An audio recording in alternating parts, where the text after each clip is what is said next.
평안인사를 나누면서 예배를 드리도록 하겠습니다. 하나님의 평강이 예배드릴 모든 분들에게 가득하시길 바랍니다.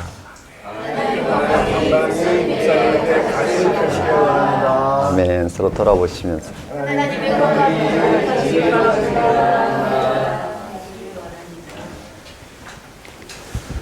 오늘은 오순절 성령 강림절 후 26번째 주일입니다. 세상에서 우리와 같은 육신의 몸으로 죽음을 극복한 분은 예수님 한 분뿐이십니다. 그는 죽은 자 가운데서 부활하셨습니다. 부활은 단순히 다시 산다는 뜻이 아니라 종말에 완성될 생명으로 변화되었다는 뜻입니다. 종말에 일어날 하나님의 영원한 생명이 예수님 운명에서 시작되었다는 뜻입니다. 종말의 빛을 예수의 운명에서 경험한 제자들은 이제 더는 로마 제국의 정치적 선전에 휘말리지 않았고 유대의 율법 신앙에 머물지 않을 수 있었습니다. 종말론적 생명 완성을 강렬하게 기다렸습니다. 그 기다림이 기독교 신앙의 핵심입니다. 제자들에게는 그런 신앙으로 사는 것이야말로 살아있음의 실체였습니다. 여러분은 어디서 살아있다는 사실을 확인하십니까? 여러분은 선택해야 합니다. 세상 사람들이 뭘 하든 예수님 운명에서 시작한 종말론적 생명의 빛을 모색하고 기다리든지 아니면 이 세상이 그럴듯하게 제시하는 삶의 기준만을 따르든지 또 하나님의 통치를 희망하든지 아니면 자기 열망에 사로잡히든지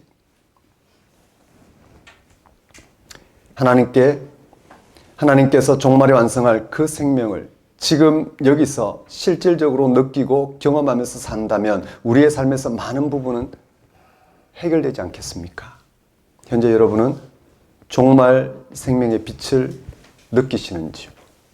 그래서 지금 여기서 겪는 온갖 곤란한 일들을 근심하지 않게 되셨는지, 아니면 그런 경험이 거의 없어서 졸듯이 인생을 보내시는지요? 종말론적 생명의 빛이 우리의 영혼을 가득 채우는 길은 오직 한 가지입니다. 예수님이 그리스도시며 살아계신 하나님의 아들이시고 우리 인생살이에서 참된 길이요 진리요 생명이심을 절감하는 것입니다. 그러면 예수 안에서 살아있음을 실질적으로 깨닫고 어떤 상황에 놓이더라도 기쁨 충만하게 살아갈 것입니다. 예배가 그 시간입니다. 예수님을 통해서 우리의 새로운 미래가 지금 시작되었다는 사실 앞에서 삶을 달리 생각하고 관용과 또 기대와 기쁨으로 채워가는 가장 분명한 시간입니다. 다 같이 성령 강림절 후 26번째 주일 예배를 성부와 성자와 성령의 이름으로 드리겠습니다.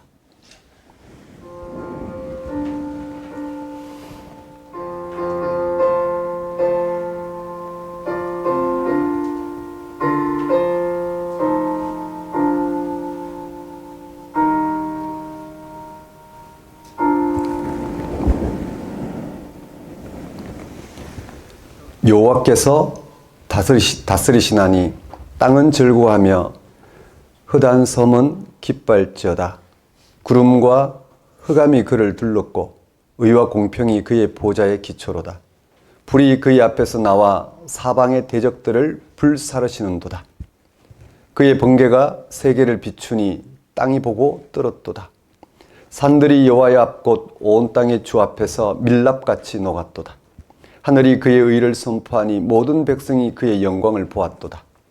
조각한 신상을 섬기며 흠한 것으로 자랑하는 자는 다 수치를 당할 것이라.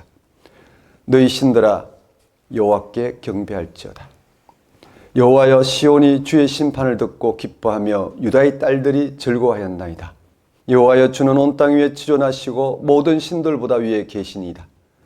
여호와를 사랑하는 너희여, 악을 미워하라. 그가 그의 성도의 영혼을 보존하사 악인의 손에서 건지시느니라. 의인을 위하여 빛을 뿌리고 마음이 정직한 자를 위하여 기쁨을 뿌리시는도다. 의인이여, 너희는 여호와로 말미암아 기뻐하며 그의 거룩한 이름에 감사할지어다. 하나님 아버지, 하나님은 생명을 창조하셨고 유지하며 완성하실 분이시고 우리는 피조물입니다. 피조물은 아무리 뛰어나도 생명 사건 앞에 무능력합니다. 우리는 그 어떤 노력으로도 생명을 완성할 수가 없습니다. 그런 우리가 하나님의 생명을 얻도록 창조주이신 하나님 안에서 살아가게 하신 하나님 아버지를 이 시간 경배합니다. 예수 안에서 살아계신 하나님의 존재와 다스림을 생생한 현실로 경험하게 하셔서 그 하나님 안에서 세상의 모든 악한 힘에서 벗어나 하나님의 영원한 생명을 얻는 삶을 살게 하신 하나님 아버지의 크신 은혜를 이 시간 고백합니다.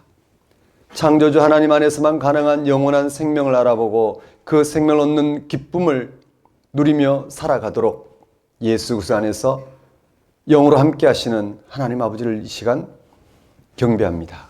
하나님 아버지, 이 시간 오직 하나님 한 분만을 찬양하며 하나님에게만 소망을 두고자 나온 우리의 예배를 받아주소서. 성령 강림 절기에 전적으로 하나님을 신뢰하고 순종한 결과 십자가 죽음을 당하신 예수님을 결국 부활 생명으로 승리하게 하신 하나님 은혜를 맛보게 하시고 삶이 생명의 축제인 것을 깨닫게 하소서. 이 나라의 교회가 하나님의 다스리심을 인정하고 통치를 고백하며 하나님만을 의지하게 하소서. 예수님의 이름으로 기도드립니다. 다 같이 경배의 찬송 10장 찬양 드리겠습니다.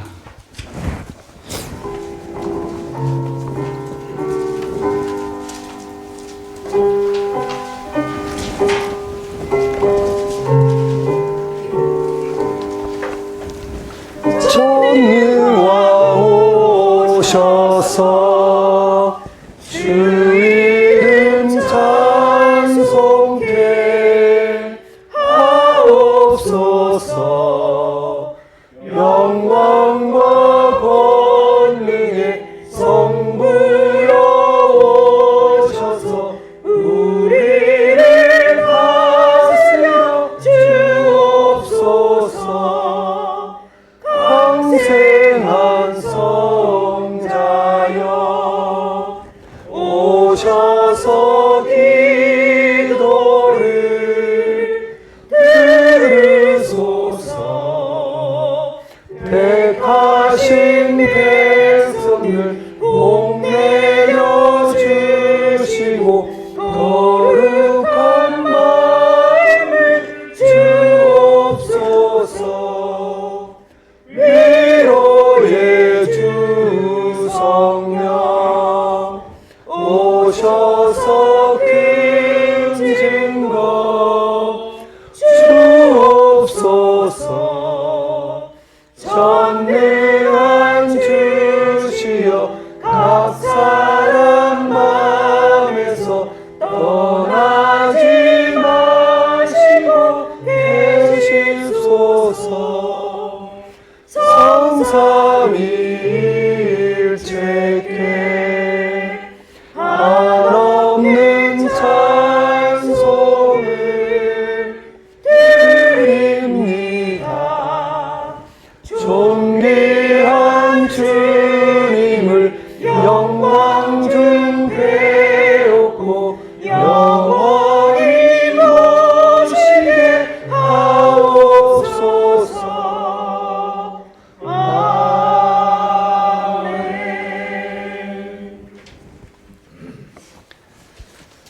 다 같이 사도신경으로 신앙 고백하시겠습니다.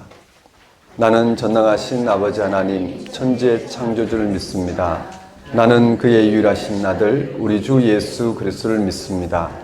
그는 성령으로 잉태되어 동정녀 마리아에게서 나시고 본디오 빌라도에게 고난을 받아 십자가에 못 박혀 죽으시고 장사된 지 사흘 만에 죽은 자 가운데서 다시 살아나셨으며 하늘에 오르시어 전능하신 아버지 하나님 우편에 앉아 계시다가 거기로부터 살아있는 자와 죽은 자를 심판하러 오십니다. 나는 성령을 믿으며 거룩한 공교회와 성도의 교제와 죄를 용서받는 것과 몸의 부활과 영생을 믿습니다. 아멘. 이 시간은 참회의 시간입니다.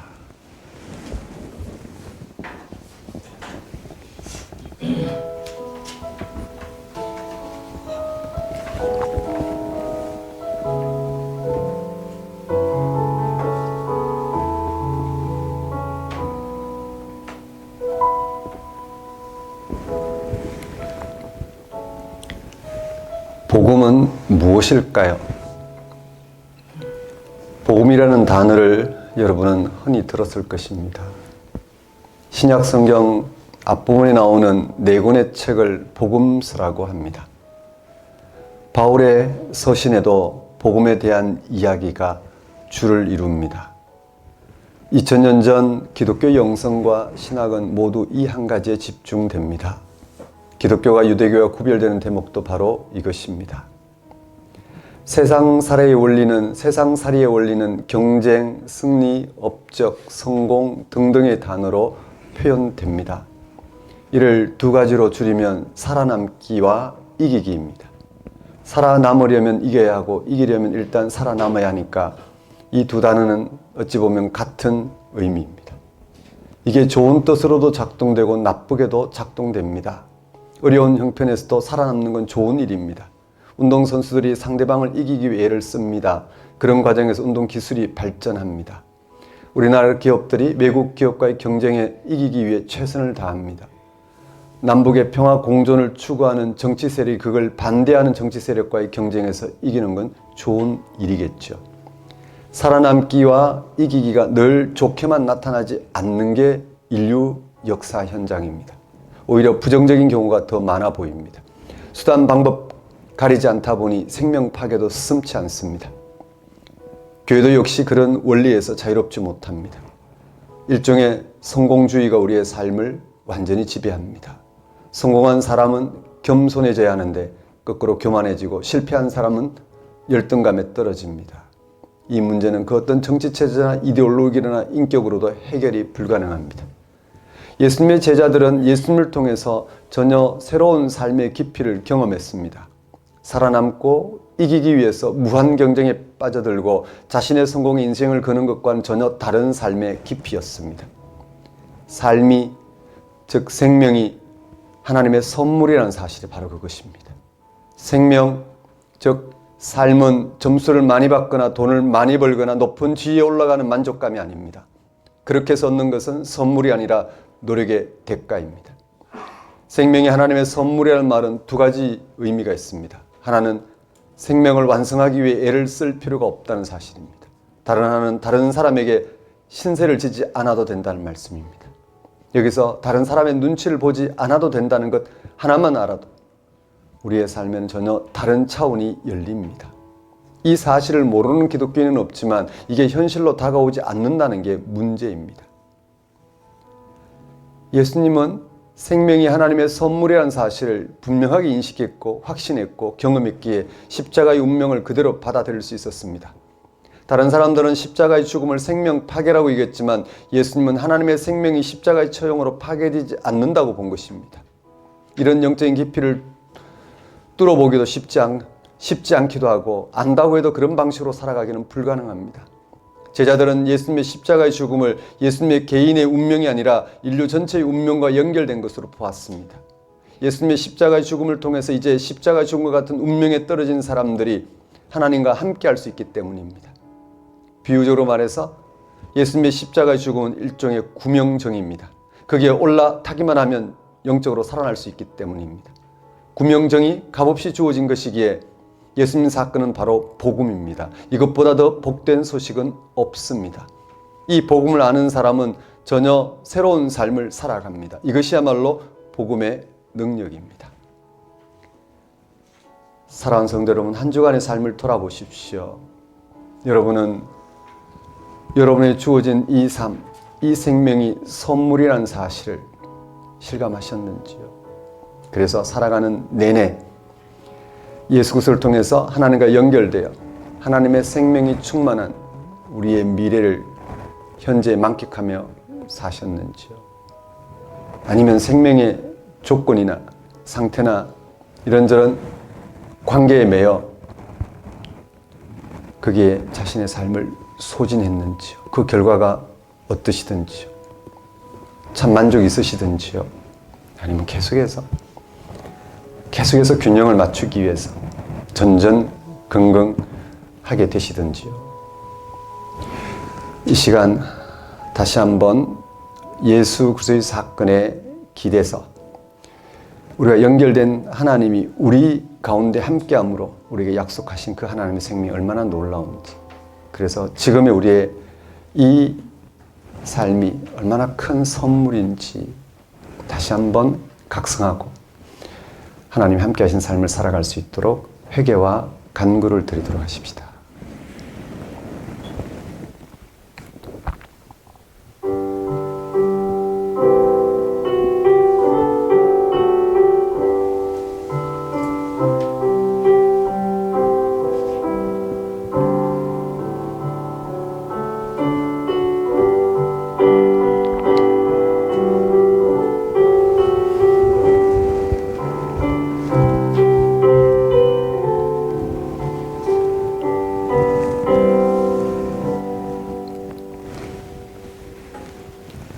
하나님 아버지, 이 시간 우리의 이 땅의 삶이 하나님의 선물임을 깊이 깨닫게 하셔서 선물로 주신 하나님과 연결되어 하나님의 생명을 언제나 충만하게 맛보고 살아갈 수 있도록 인도해 주옵소서.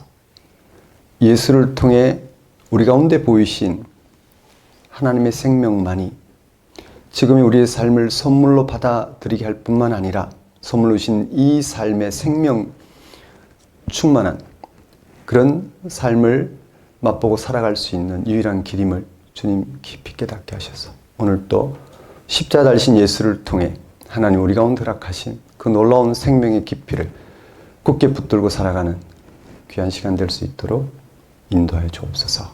예수님 이름으로 기도드립니다. 다 같이 영광송 5장 찬양 드리겠습니다.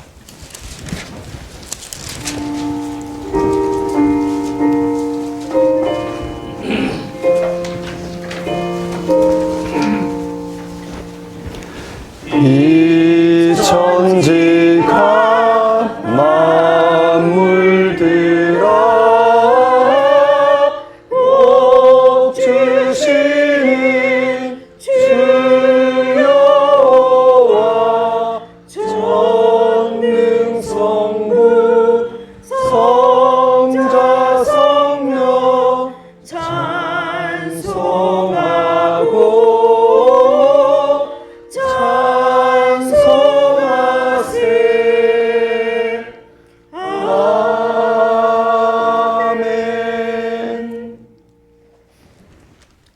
봉헌 시간입니다. 봉헌 찬송 68장 찬양 드리면서 준비한 예물 하나님께 봉헌하도록 하겠습니다.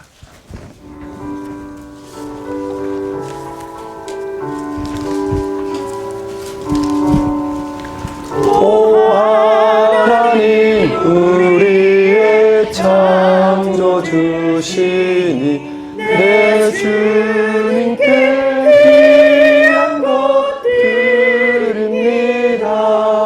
내 주께만 엎드려 경배드리며 내 주의 이름 높이 찬양하네. 오 하나님 우리의 대주제시여 큰 풍랑이 일 때도 도우셨네. 죽음에서 우리를 구하셨으니 내 주의 이름 높이 찬양하네. 주 하나님 이름을 함께 높이며 대주제께 영광을 돌리오리. 그 능력이 우리를 지켜주시니 주 하나님을 높이 찬양하네. 아멘.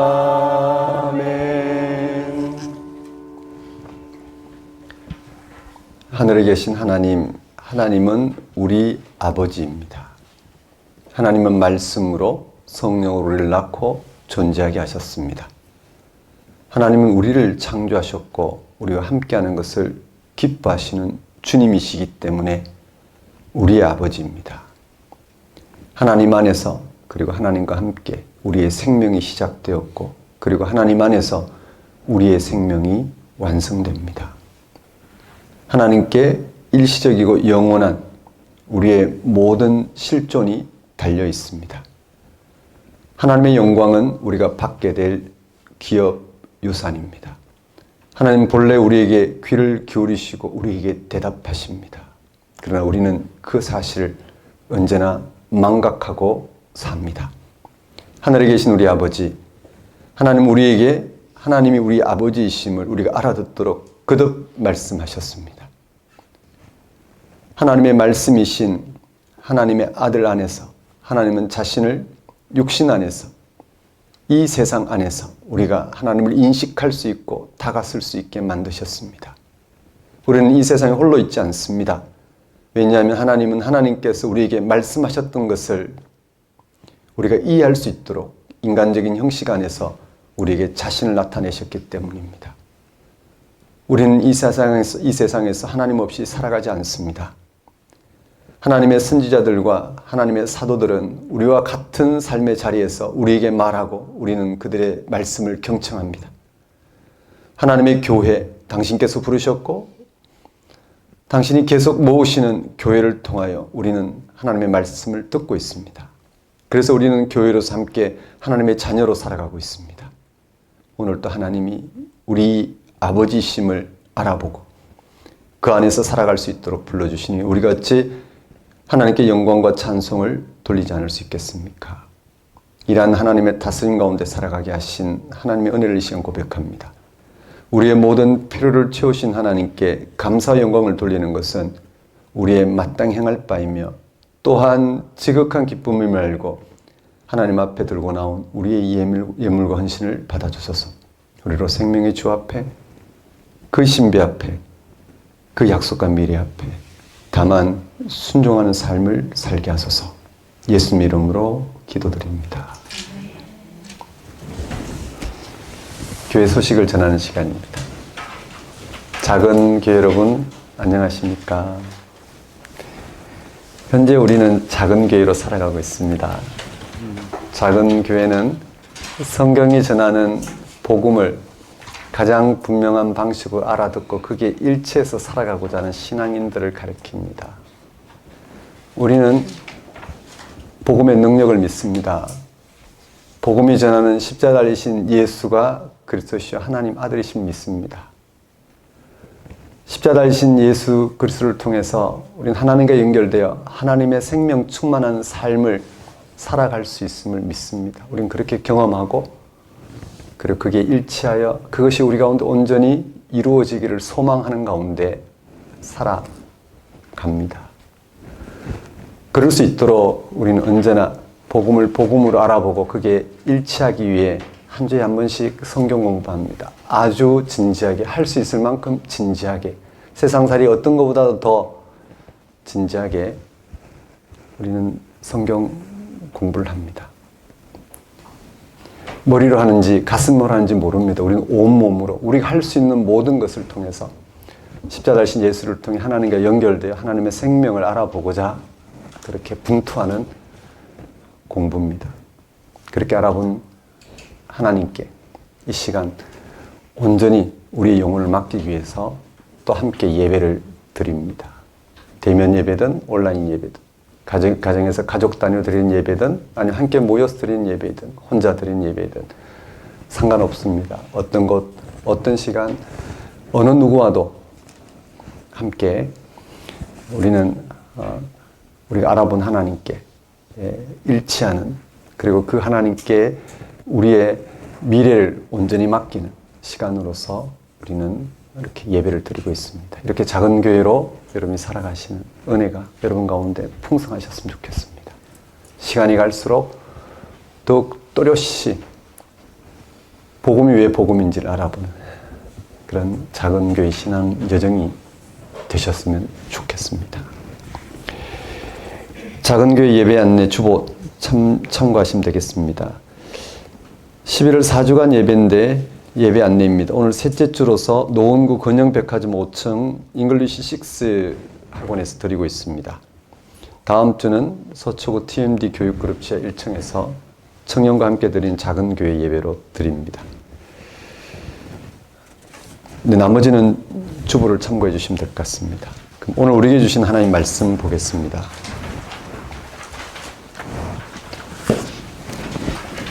오늘 우리에게 주신 하나님 말씀은 마태복음 15장 21절에서 28절까지 말씀입니다.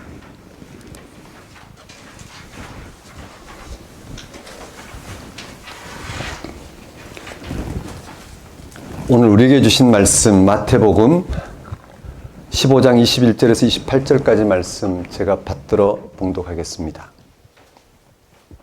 예수께서 거기서 나가사 두로와 시돈 지방으로 들어가시니 가나안 여자 하나가 그 지경에서 나와서 소리질러 이르되 주 다윗의 자손이여 나를 불쌍히 여기소서. 내 딸이 흉악하게 귀신 들렸나이다 하되 예수는 한 말씀도 대답하지 아니하시니 제자들이 와서 청하여 말하되 그 여자가 우리 뒤에서 소리를 지르오니 그를 보내소서. 예수께서 대답하여 이르시되 나는 이스라엘 집에 잃어버린 양 외에는 다른 데로 보내심을 받지 아니하였노라 하시니 여자가 와서 예수께 절하며 이르되 주여 저를 도우소서. 대답하여 이르시되 자녀의 떡을 취하여 개들에게 던짐이 마땅하지 아니하니라. 여자가 이르되 주여 올소이다. 마는 개들도 제 주인의 상에서 떨어지는 부스러기를 먹나이다 하니 이에 예수께서 대답하여 이르시되 여자여 네 믿음이 크도다. 네 소원대로 되리라 하시니 그때로부터 그의 딸이 나으니라.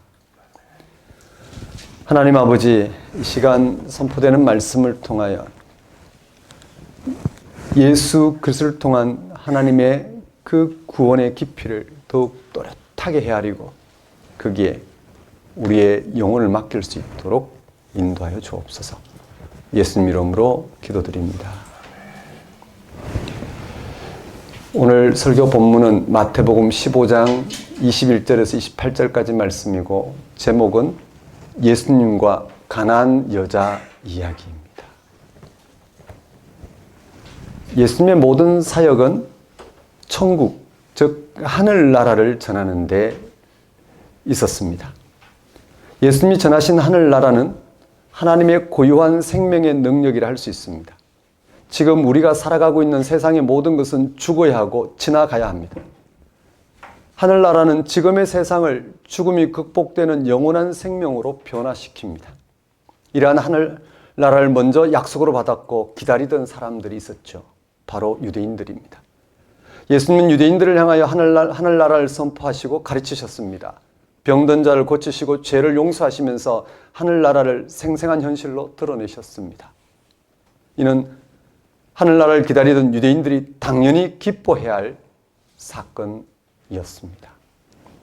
그런데 예상외의 반응이 일어났습니다. 유대인들은 예수님이 전하신 하늘나라를 거부했습니다.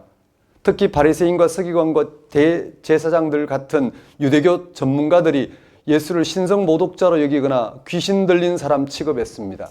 급기야 그들은 예수를 죽이려고 모의했습니다. 예수는 공생애 동안 계속해서 그들로부터 거부당하고 비난당하다 결국 그들에 의해 십자가 처형당하셨습니다. 이들과 달리 예수님이 전하신 천국 복음을 듣고 기뻐하고 받아들이는 이들이 있었습니다. 당시 유대교에서 소외된 세리와 죄인들, 신앙적으로 보잘것없는 이들이었습니다. 이런 현상이 마태복음이 기록될 당시 초기 기독교에서 그대로 재현되었습니다. 유대인들은 계속해서 초기독교가 전한 천국 복음을 거부하고 유대인들을 박해했습니다. 대신에 이방인들이 천국 복음을 더욱 적극적으로 받아들였습니다. 무엇이 문제였을까요? 예수님이 전하신 하늘나라가 문제였을까요? 아니면 당시 하늘나라를 기다리던 유대교가 문제였을까요? 문제가 있었다면 그것은 어떤 것이었을까요? 오늘 설교 본문인 마태복음 15장 21절에서 28절은 이방 지역에서 이방인을 향해 행하신 예수님의 사역 이야기입니다. 예수님이 유대 지역을 벗어나 이방 지역인 두로와 시돈에 갔을 때 벌어진 일이죠. 두로와 시도는 갈릴리 호수에서 북서쪽으로 50km 정도 떨어진 지중해 연안의 이방 마을입니다. 예수님이 무슨 일로 두로와 시돈에 가셨는지 본문은 말하지는 않습니다. 본문이 말하지 않아도 우리는 짐작할 수 있습니다. 예수님이 그곳에 가셔야만 하는 특별한 일이 있었거나 누군가 요청이 있었을 것입니다. 그곳에서 천국 복음을 전하는 사역을 당연히 했을 것입니다. 그래서 그 지역에 예수님에 대한 소문이 퍼졌습니다. 이어지는 내용을 보면 짐작할 수 있습니다. 한 여자가 예수를 찾아왔습니다. 아마도 예수님의 소문을 듣고 찾아온 것 같습니다. 그녀는 가나안 여자였습니다. 가나안은 성경에서 이방인을 가리키는 전형적인 표현이었습니다. 본문은 예수님을 찾아온 여자가 이방인임을 강조하기 위해 가나안 여자라고 했습니다. 예수님을 찾아온 가나안 여자에게는 흉악한 귀신 들린 딸이 있었습니다. 이 여자는 딸의 병을 낫게 하려고 백방으로 애를 썼을 것입니다. 하지만 아무 효용이 없어서 자포자기의 심정이었을 것입니다. 그런 그녀가 예수님의 소문을 듣고 찾아왔습니다. 그녀는 큰 소리로 예수님께 다음같이 외쳤습니다. 본문 22절입니다. 주 다윗의 자손이여 나를 불쌍히 여기소서. 내 딸이 흉악하게 귀신 들렸나이다.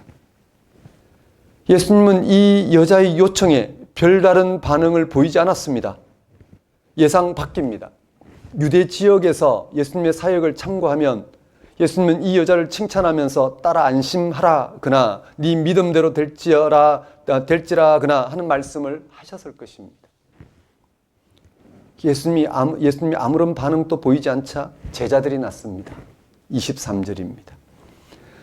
그 여자가 우리 뒤에서 소리를 지르오니 그를 보내소서. 이게 어떻게 들리십니까? 여기서 보내소서가 가리키는 보내소서가 헬라어로 놓아보내라.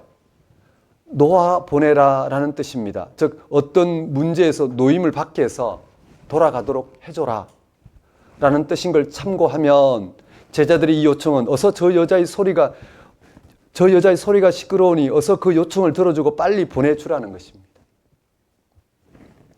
그런데 예수님은 제자들을 향하여 다음같이 말씀하십니다. 24절입니다. 나는 이스라엘 집에 잃어버린 양 외에는 다른 데로 보내심을 받지 아니하였느니라. 제자들의 요청을 거절하는 말씀처럼 보입니다.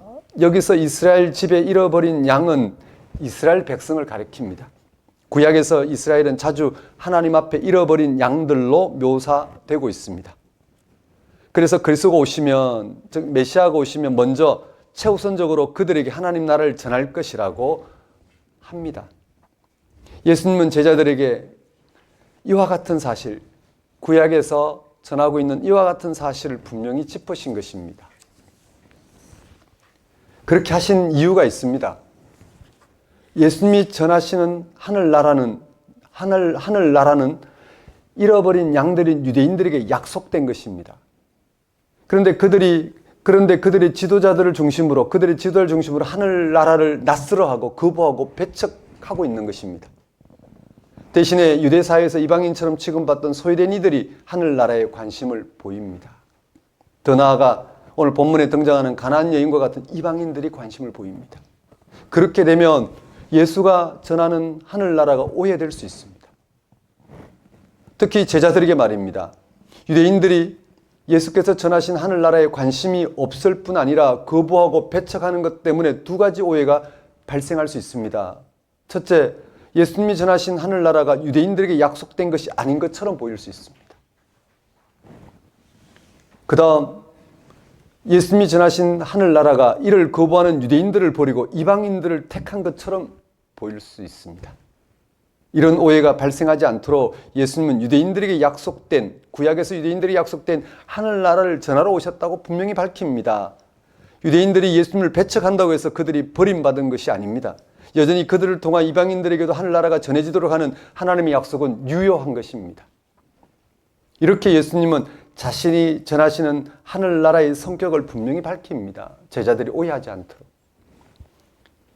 예수님과 제자들이 나누는 대화를 예수님과 제자들이 나누는 예수님과 제자들이 대화를 나누고 있을 때 가난한 여자가 다시 예수님께 도움을 요청합니다. 25절 보십시오.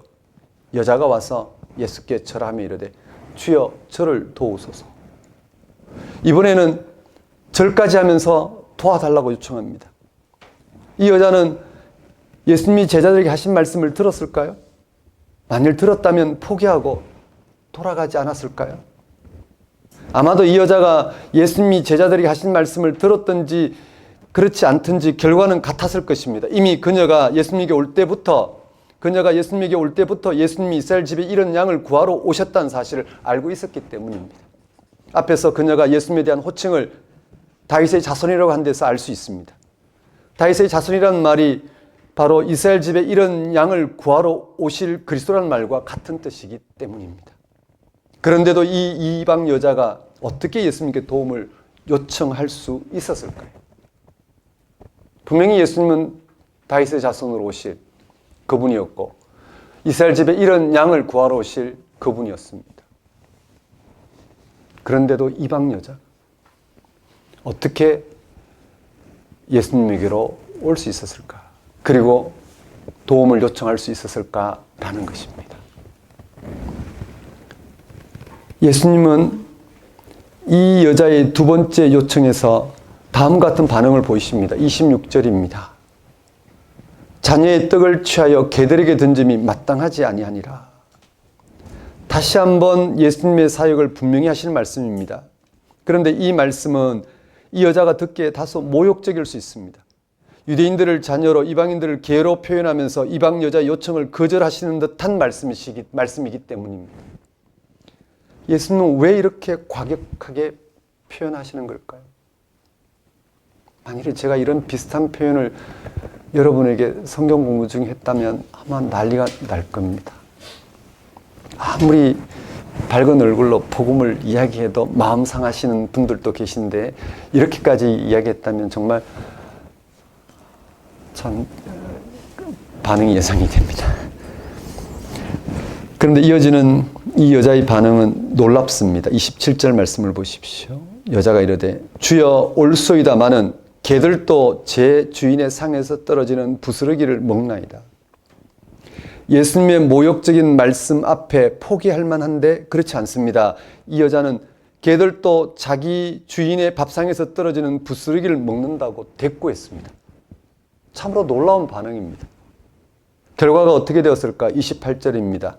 이에 예수께서 대답하여 이르시되 여자여 네 믿음이 크도다. 네 소원대로 되리라 하시니 그때로부터 그의 딸이 나으니라. 결국 예수님은 이 여자를 향하여 하늘나라를 베푸는 사역을 하셨습니다. 오늘 이 이야기를 들은 여러분은 무슨 생각이 드시는지요? 일단 우리는 한편으로는 이방 여인의 태도가 대단하다고 느끼실 겁니다. 다른 한편으로는 이방 여인이 어떻게 그런 태도를 보일 수 있을까 하는 것입니다.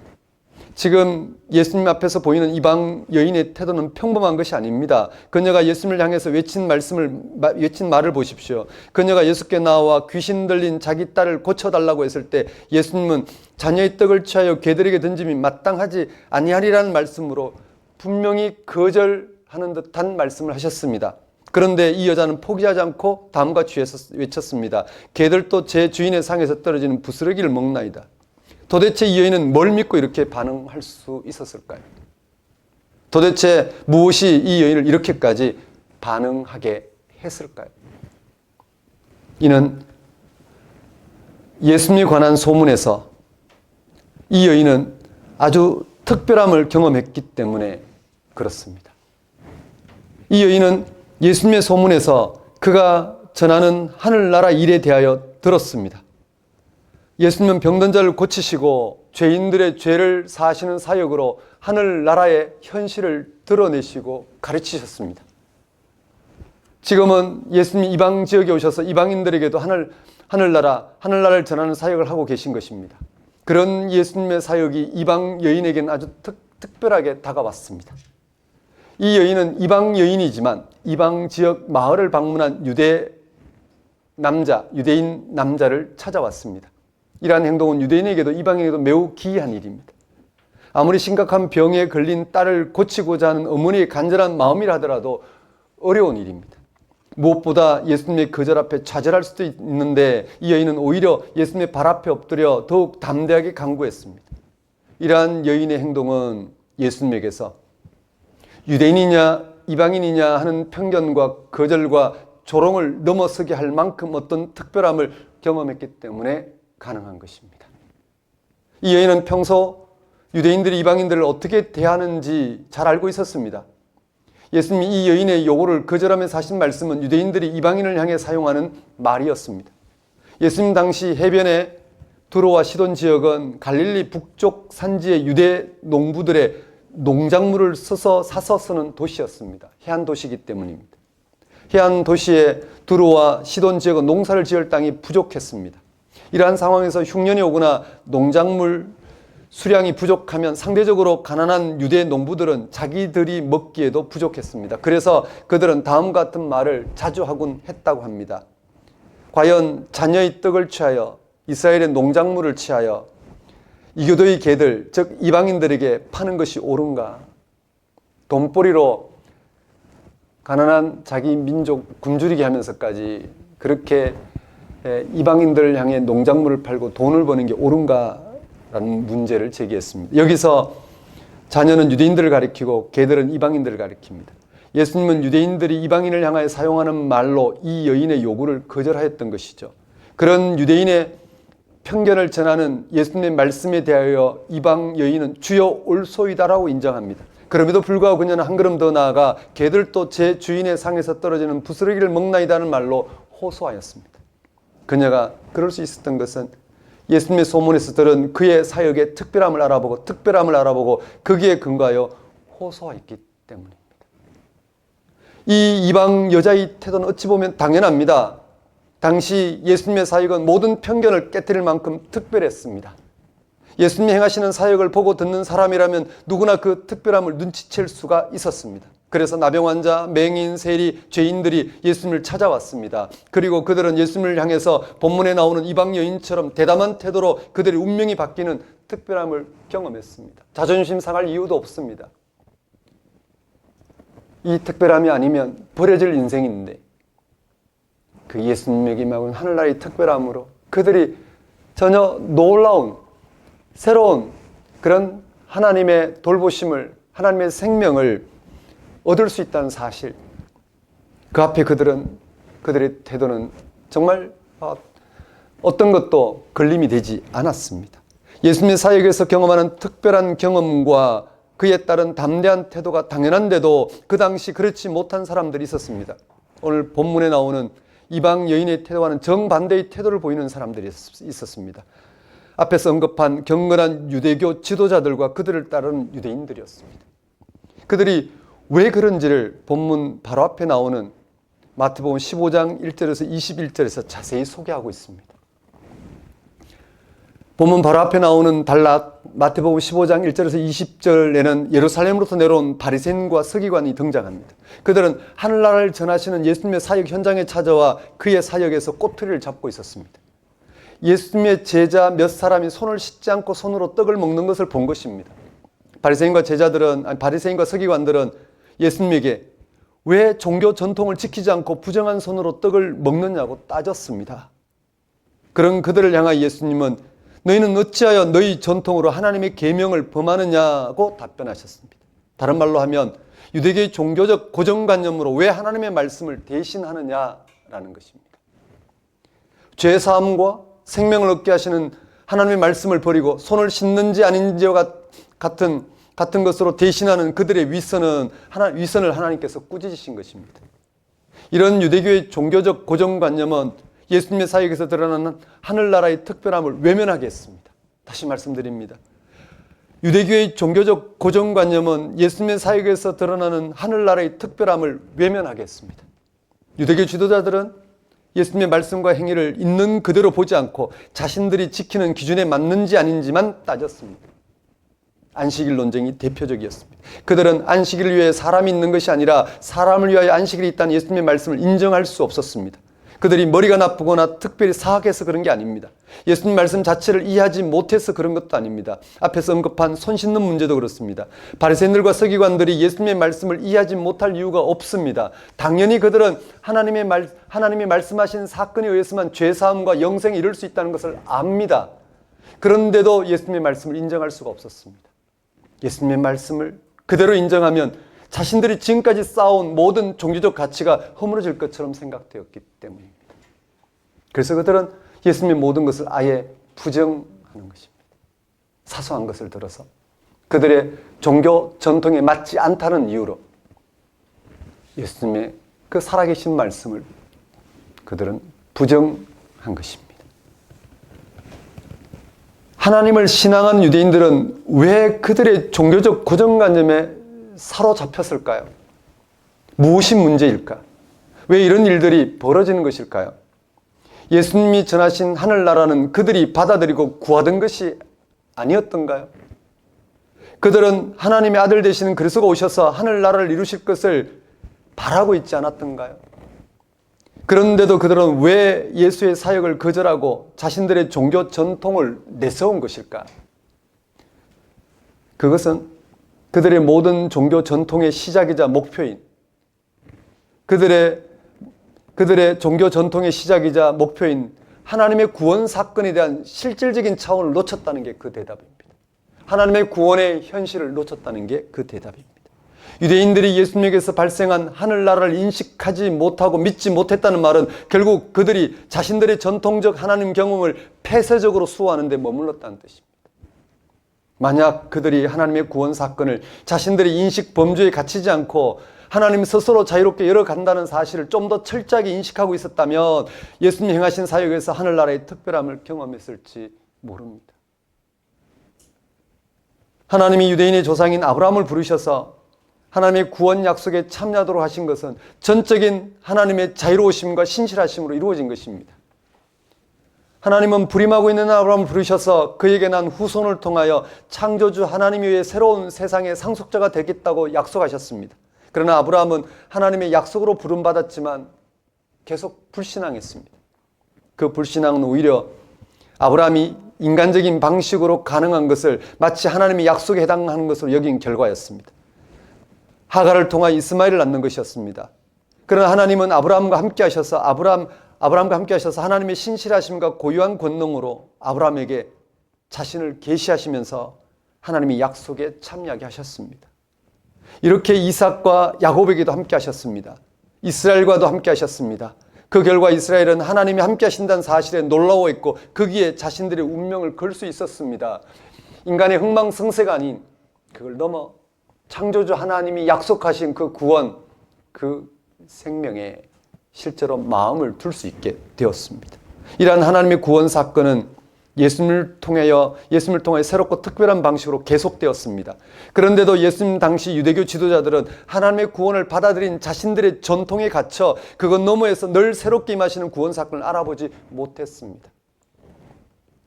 그들이 아브라함 때부터 하나님이 그들을 향하여 하늘나라에 참여하도록 부르신 사건들을 놓치지 않고 그들의 신앙의 근거로 삼았다면 예수님의 사역에서 드러나는 하늘나라의 특별함을 놓치거나 외면하지 않았을 것입니다. 그런데 그들은 그렇지 못했습니다. 그들을 구원하신 하나님의 특별함을 전하는 전통이 어느새 그것을 가로막는 역할을 한 것입니다. 우리는 일반적으로 어떤 사물이나 사태를 있는 그대로 직관하는 게 아니라 자기의 선입관 또는 이전 이해에 근거해서 해석하기 때문에 본질에 접근하는 경우가 드뭅니다. 한마디로 말하면 마음을 비우기가 힘듭니다. 물론 모든 해석은 이전에 가지고 있는 이해가 작용한다는 말이 일리가 있긴 하지만 문제는 그런 이전 이해에 매달리는가 아니면 그런 이전 이해를 극복하는가에 달려 있습니다. 자기의 이전 이해가 허물어지고 새로운 인식의 청으로 들어가는 사건이 곧 신앙입니다. 하나님의 계시하신 사건에 근거해서 알아보고 거기에 일치해가는 게 신앙입니다. 특히 세계를 창조하고 완성할 하나님에 관한 신앙 사건에서는 거의 혁명적으로 자기 생각들을 허물어내야만 합니다. 우리가 얼마나 불순종한 인간인지, 하나님을 알아보고 있는 순간에도 얼마나 하나님을 받아들이기를 어려워하는지, 그런 우리를 향해서 하나님이 값없이 하나님을 알고 그의 구원에 참여하도록 불러주고 있다는 사실을 거의 혁명적으로 우리는 생각해야 합니다. 그런데 조상으로부터 내려온 전통신앙을 고수한 일에 몰두한 유대인들은 예수님이 아무리 옳은 말과 행동을 하더라도 자신들의 전통과 다르다는 것 때문에 믿을 수 없었고 더 나아가서 분노할 수밖에 없었습니다. 그런데 우리는 본문에서 한 가지 해결되지 않는 의문을 가지고 있습니다. 예수님이 이방 여인을 향하여 사용한 말입니다. 자녀의 떡을 취하여 개들에게 던짐이 마땅하지 아니하니라. 예수님이 왜 당시 유대인들이 이방인을 향하여 사용하던 편견 어린 말을 그대로 사용했을까 하는 것입니다. 물론 예수님 이방 여인이 자신의 사역에서 어떤 특별함을 경험하고 자신에게 왔다는 것을 잘 알고 계셨을 것입니다. 그러니까 당시의 편견을 깨고 유대인인 예수님을 당연히 찾아왔겠죠. 그런데 왜 그런 이방 여인에게 시험에 들게 할 만한 저 편견이 가득한 말을 예수님이 하셨느냐 하는 것입니다. 그것은 예수님을 따르는 제자들을 향한 것이라 할 수 있습니다. 제자들이 예수님을 따르면서 확인하는 하늘나라의 특별함을 너무나 자주 상실하고 잃어버리기 때문입니다. 그 이유 중 하나는 제자들이 속한 유대교의 종교적 고정관념의 영향을 받아서 그렇기도 했습니다. 바로 앞단락에서 예수님이 유대인의 전통을 내세우는 바리새인과 서기관을 향하여 대답하신 말씀을 제자들은 잘 깨닫지 못했습니다.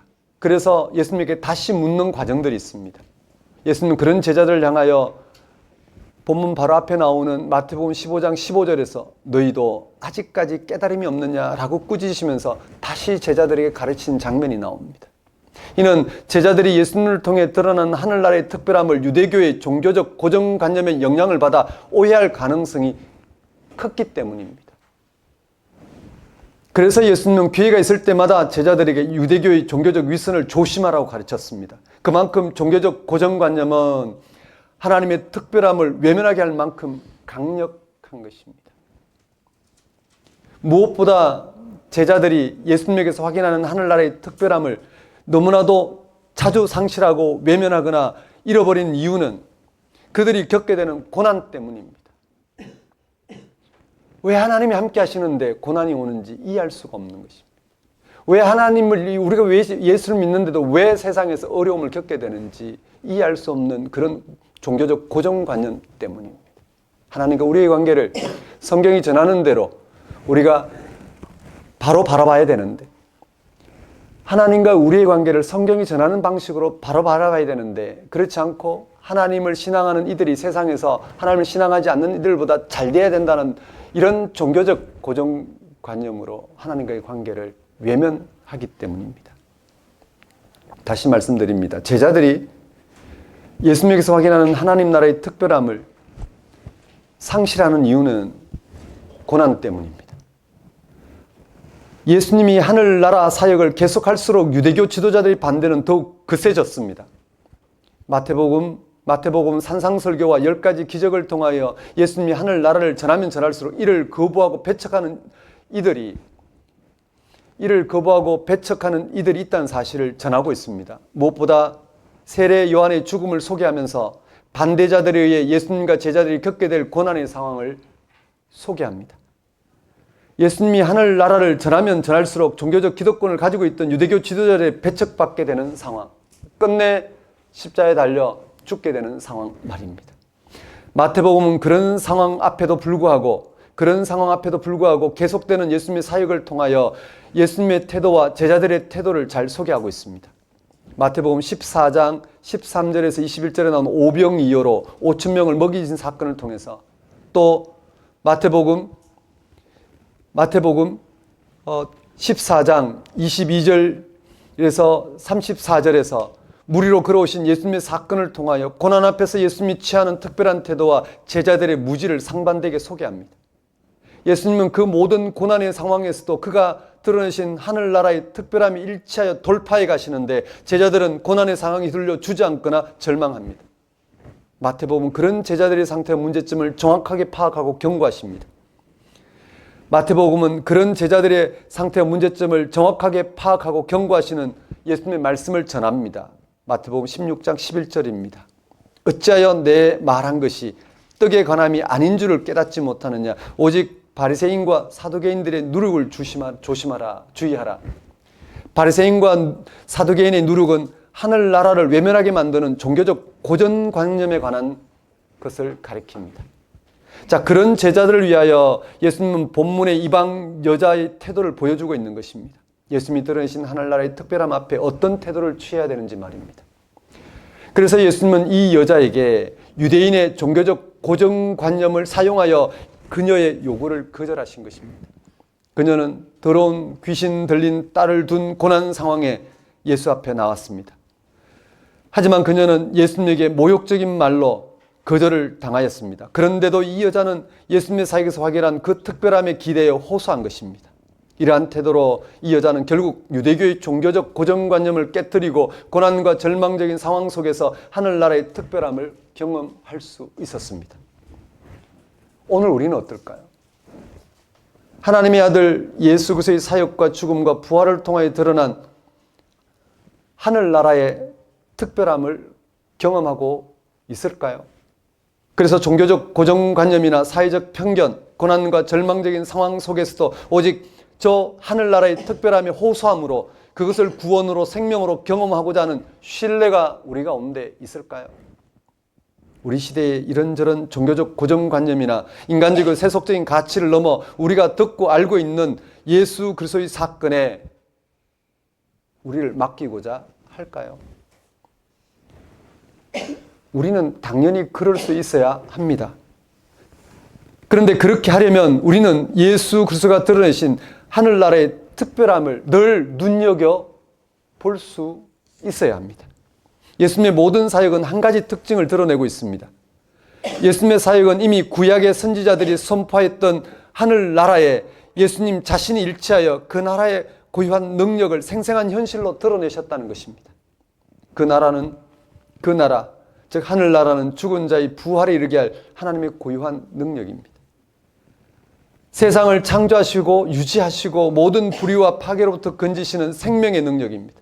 예수님 당시 로마 제국이나 유대교의 종교적 권위가 행사할 수 있는 차원과는 질적으로 다른 것입니다. 모든 인간의 절망과 죽음의 현실에도 불구하고 희망할 수 있는 절대적인 생명의 힘이 하늘나라입니다.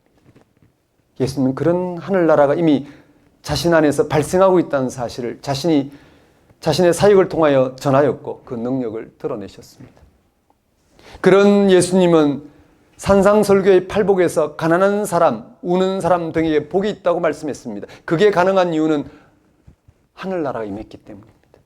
예수님은 현장에서 가늠하다 잡혀온 여인에게 돌을 던질 태세로 버티고 있는 사람들 향하여 죄 없는 자가 먼저 돌을 던지라고 말씀하셨고, 실제로 살인한 사람만이 아니라 친구에게 나쁜 욕을 한 사람도 살인한 것과 마찬가지라고 말씀하셨습니다.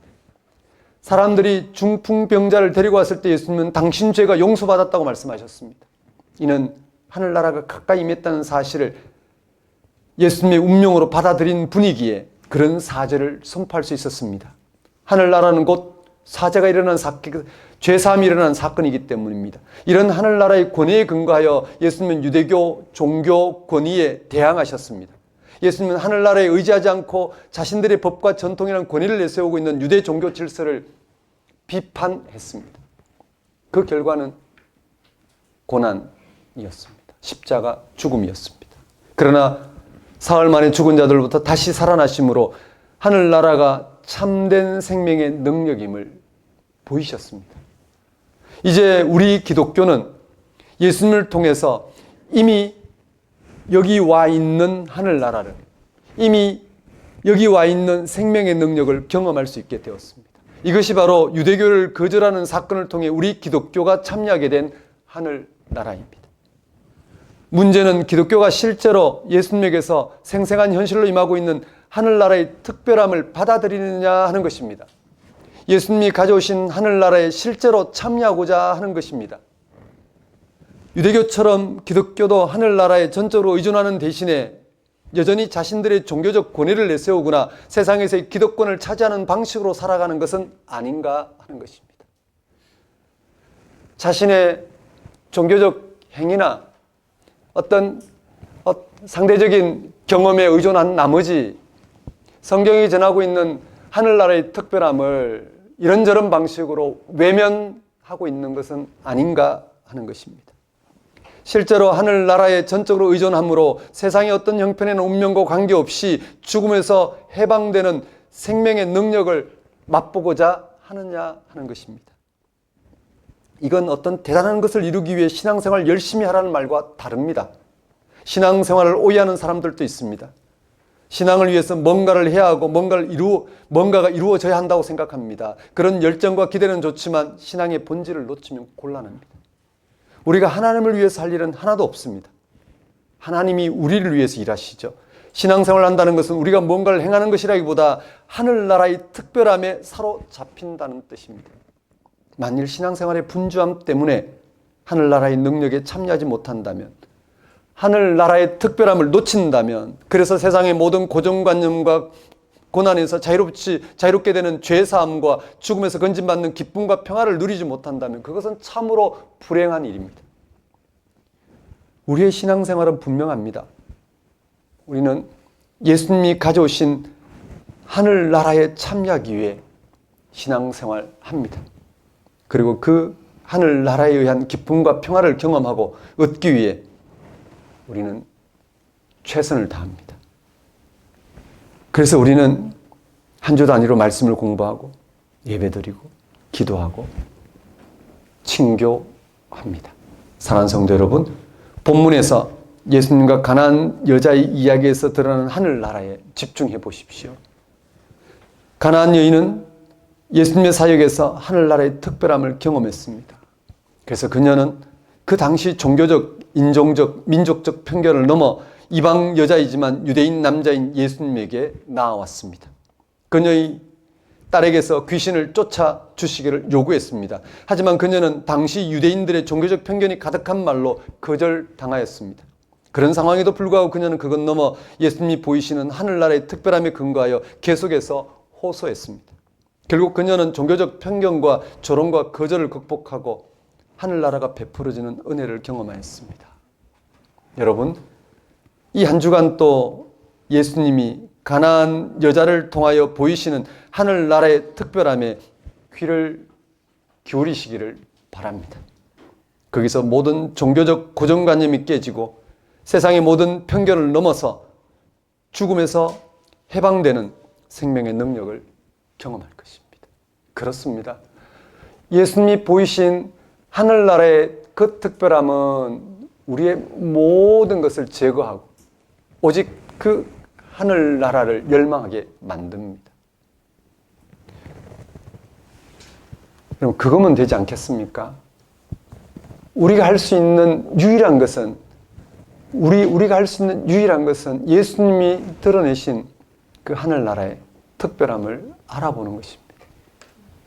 그럴 때만이 우리는 우리의 모든 고정관념과 편견에서 벗어나서 그 하늘나라를 구할 수 있습니다. 혹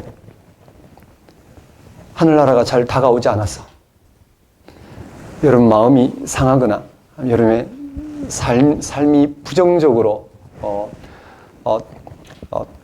부정적으로 생각된다면 이 한 주간 예수님이 보이신 그 하늘나라의 특별함에 귀를 기울여 보십시오.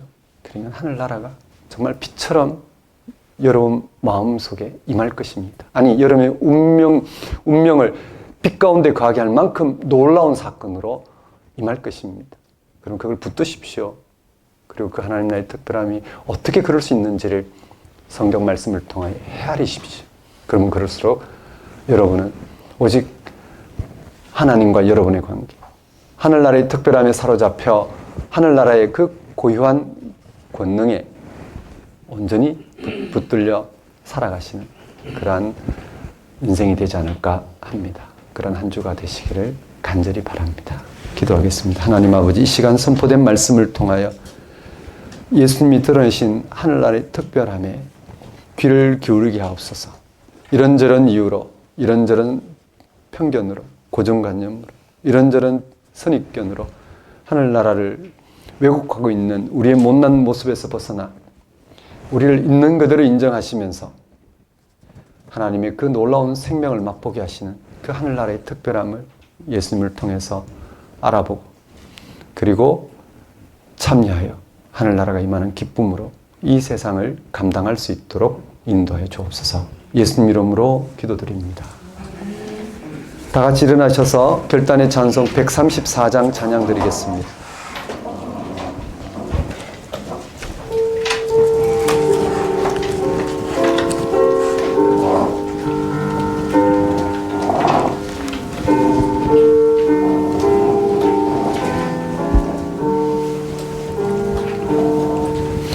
나 어느 날 금속을 헤매며 어느 바닷가 거닐 때 그 갈릴리 오신이 따르는 많은 무리를 보았네. 나 그때에 확실히 맹인이 눈을 뜨면서 보았네. 그 갈릴리 오시는 능력이 나를 놀라게 하였네. 내가 영원히 사모할 주님 참 사랑과 은혜 넘쳐 나 죄없고 그 후로부터 내 구주로 섬겼네. 그 사랑의 눈빛과 음성을 나는 잊을 수 없겠네. 그 갈릴리 오시니 그때에 이 죄인을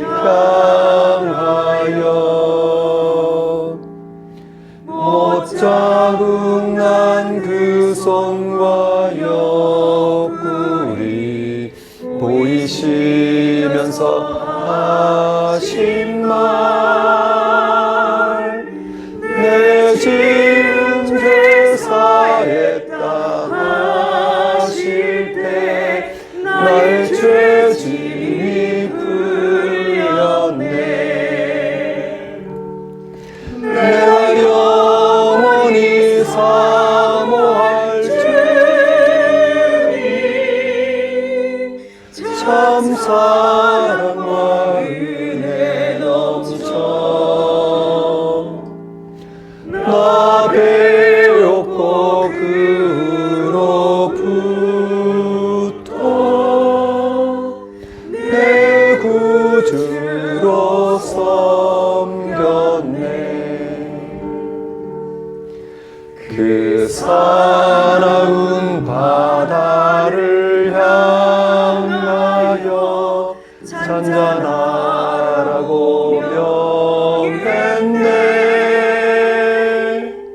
그 파도가 주 말씀 따라서 아주 잔잔케 되었네. 그 잔잔한 바다의 평온함 나의 마음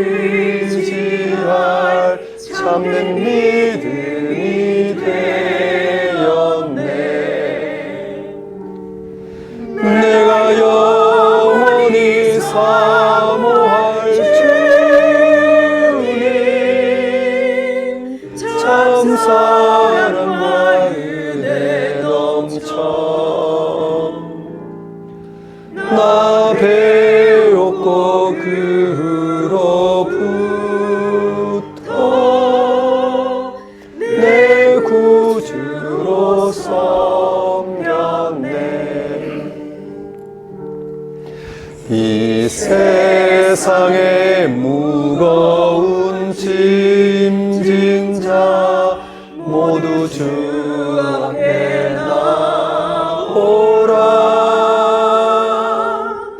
그 놀라운 은혜를 받아서 마음의 평안을 얻으라. 나 주께서 명하신 복음을 힘써 전하며 살 동안 그 갈릴리 오시니 내 맘에 항상 계시기 원하네. 내가 영원히 사모할 주님 참 사랑과 은혜 넘쳐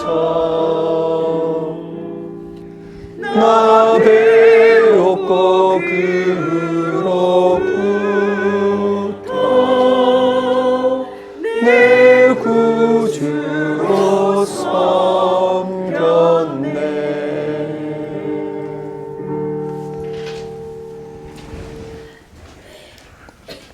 기도하겠습니다. 이제는 우리 주 예수 그리스도의 은혜와 하나님의 모나신 사랑과 성령님의 교통하심, 예수님이 이방 여자를 통하여 보이시는 하늘나라의 특별함에 귀를 기울임으로 모든 종교적 고정관념이 깨지고 세상의 모든 편견을 넘어서 죽음에서 해방되는 생명의 능력을 경험하며 살아가고자 결단하는 모든 성도와 세상 모든 사람과 만물 위에 영원히 함께 하시기를 축원합니다.